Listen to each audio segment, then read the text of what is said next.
Imagine sliding into the left seat of a flying wing so black it erases the stars behind it. The canopy drops with a metallic thunk, sealing you in a carbon fiber cave the size of a studio apartment. Outside, the night on Whiteman Air Force Base is muggy and loud with crickets.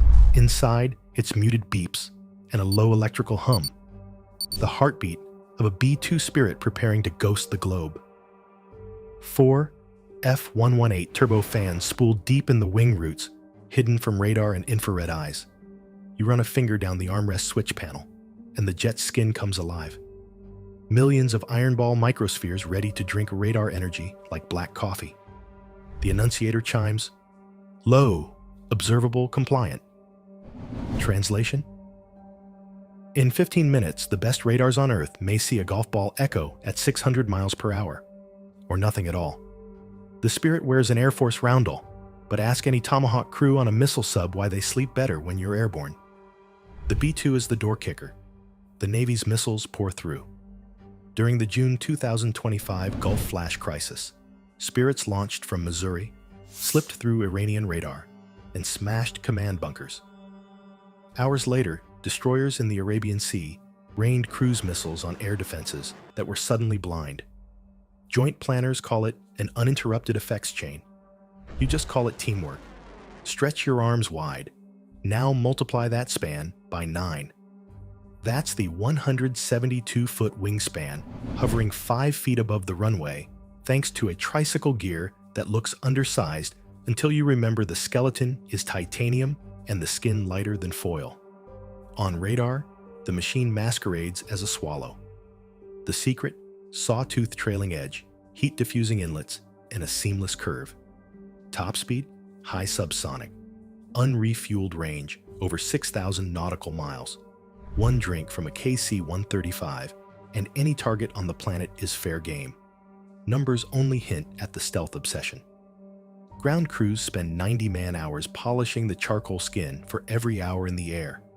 A hairline scratch earns the plane another stint in the climate-controlled Bat Cave. With fewer than 20 Spirits operational, each is treated like a priceless artifact. Except this one carries 80 JDAMs, or 16 B-61-12 nukes. Pop the belly hatch and climb a narrow ladder into a cockpit no wider than a pickup cab. 2 ejection seats sit shoulder to shoulder beneath a canopy, misted with gold. Thin enough to flex, thick enough to foil lasers. Forward view, endless runway lights. Rear view, none.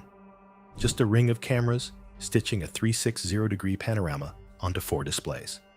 Behind the seats, microwave, cooler with protein bars, and the infamous piddle pack that turns necessity into a 5-ounce science experiment. Touchdown. And the Spirit doesn't roll straight to an open ramp like other jets. It taxis into a climate-controlled shelter that looks more like a sci-fi soundstage than a hangar. Here, the bomber becomes a patient, and the ground crew its surgeons. Every seam is inspected under UV lamps. Each panel edge is brushed with special tape so thin it rustles like tissue paper. One dent or loose fastener, and radar waves could bounce back like flashbulbs. A single flight hour still demands 120 man-hours of low observable TLC, better than the 1990s, but proof stealth eats maintenance for breakfast. When a Spirit deploys overseas, to Diego Garcia, Guam, or RAF Fairford, the Air Force flies a prefab Bat Cave ahead of it, an inflatable, air-conditioned shelter that zips airtight around the jet like a sleeping bag for a giant mechanical bat. The radar-absorbent skin cures best at 70 degrees Fahrenheit with 40% humidity, so technicians work in sweatshirts while the Indian Ocean air outside sticks at 95. They wear bunny suits, nylon gloves, and never, ever lean a tool against the charcoal skin. One static zap can leave a microcrack, and that crack could make the Spirit glow on radar like a neon sign. Open the bomb bay doors, and you're staring at a modular weapon rack called the Rotary Launcher Assembly. Spin it one way, and it clicks through 8 B-61-12 nuclear gravity bombs, each with a selectable yield from 0.3 to 50 kilotons.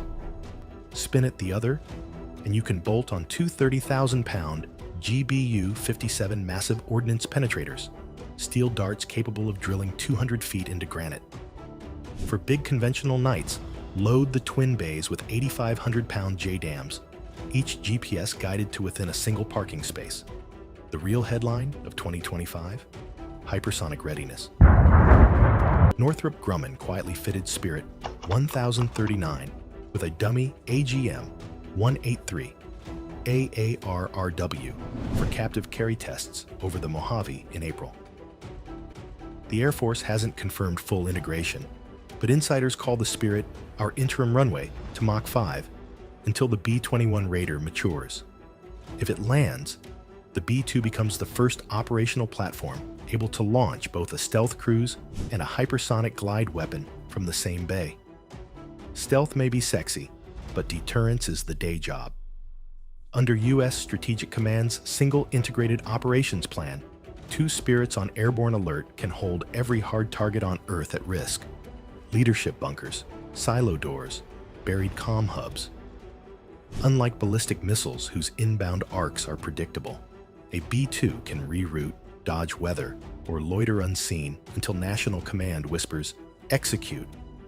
That flexibility keeps adversaries guessing and defense planners sleeping. During the June 2025 Iran strike, Whiteman's 509th Bomb Wing proved it.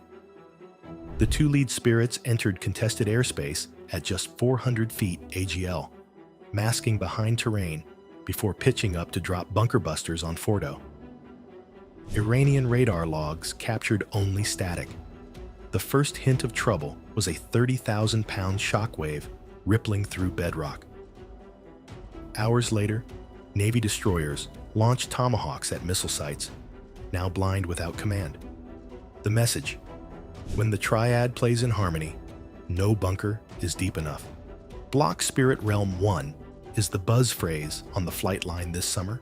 It bundles three major upgrades: a jam-resistant K-band SATCOM antenna that folds into the spine, an open architecture mission computer called Blackjack, and a stealth coating that cures twice as fast, cutting Batcave hours by 20%.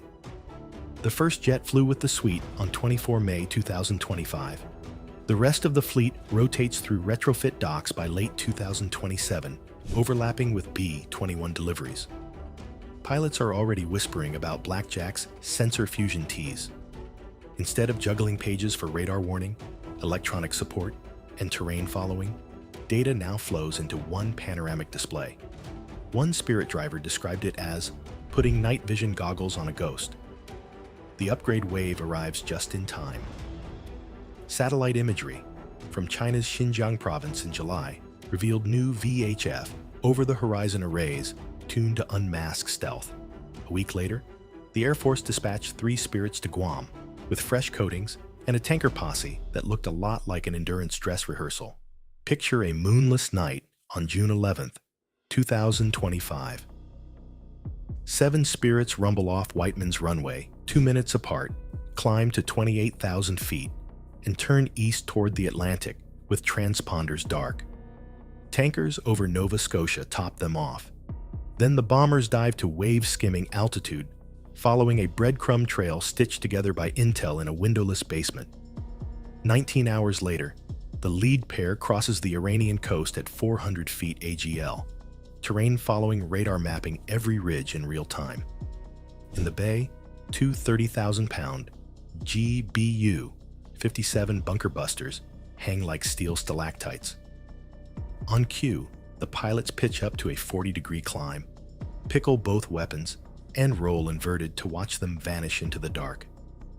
22 seconds later, seismic sensors half a continent away register a 900-foot underground shockwave. Fordo's centrifuges now twisted scrap. Iranian air defense screens stay blank. The first radar return is falling debris. Meanwhile, 300 miles south in the Gulf of Oman, Navy destroyers USS Monsoon and Stetham volley 40 Tomahawks into coastal SAM sites. By dawn, every battery north of Bandar Abbas is rubble.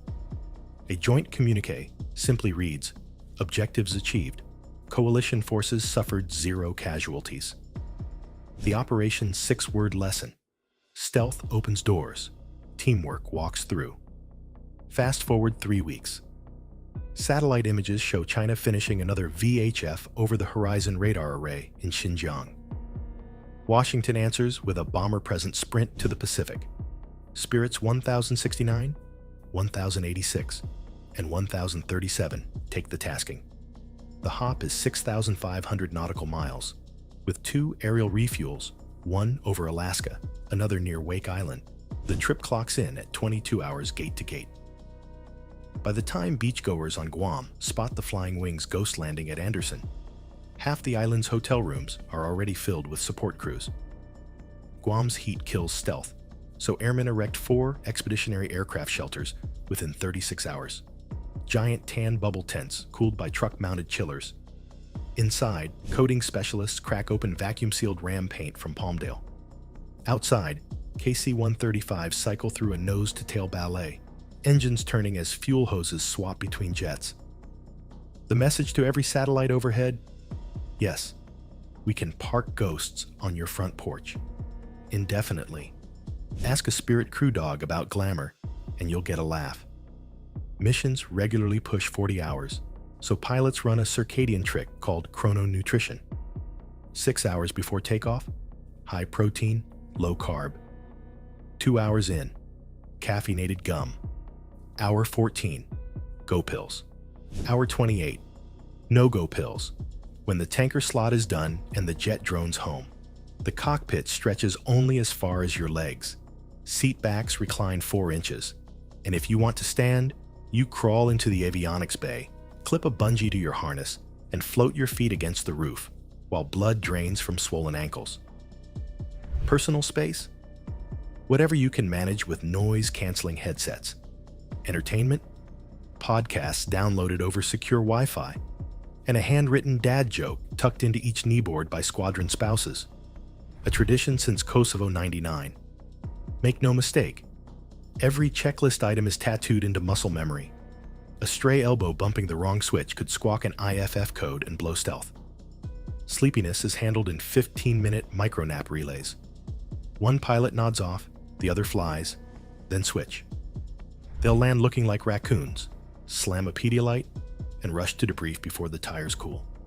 By sunset, maintenance has already retaped every seam, ready for the next time someone decides the sky should go silent.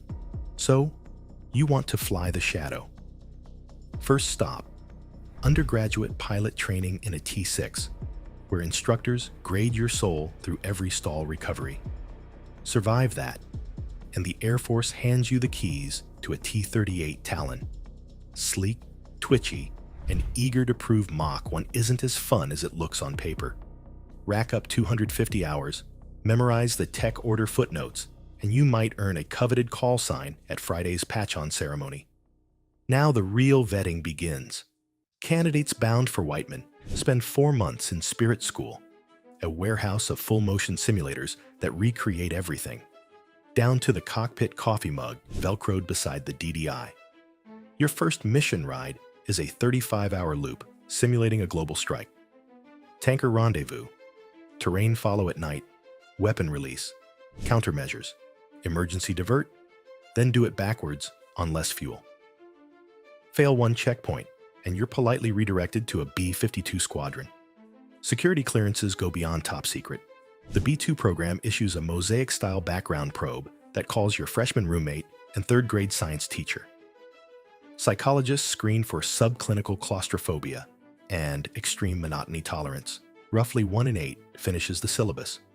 Those who do join the 509th Bomb Wing or 131st Air National Guard, earning the black tab that simply reads, Spirit Rider. Enter the B-21 Raider, the younger sibling now rolling off Northrop's Palmdale line like matte black sharks in shrink wrap. The first test jet flew in February 2025. The Pentagon targets an operational squadron by 2028. Price per airframe? Officially under $750 million. Though accountants joke the real cost is one classified spreadsheet. Does that make the Spirit obsolete? Hardly. The Air Force just signed a sustainment contract locking B-2 fleet health through 2042, citing unique payload capacity. No current plan puts a 30,000-pound bunker buster inside a Raider. Meanwhile, Spirit pilots annotate lessons into a digital playbook shared with the B-21 test cadre. How to nap in shifts without blowing stealth, coax a tanker rendezvous in polar twilight, or talk a Batcave team through RAM triage in 110-degree Guam heat. For at least another decade, the sky belongs to both generations, Ghost and Phantom, side by side. Picture the triad on a single canvas. Deep beneath the Pacific, a submariner nudges a Tomahawk into launch position while sipping stale coffee. 10,000 feet below, an Ohio-class reactor hums like a sleeping cat. 6 miles overhead, your Spirit arcs toward a coastline, its wing eclipsing the moonlight for anyone lucky, or unlucky, enough to glance up. Neither expects to strike first, yet both rehearse the unthinkable nightly so Deterrence holds by dawn. Like this video? Make sure to like and subscribe to our channel.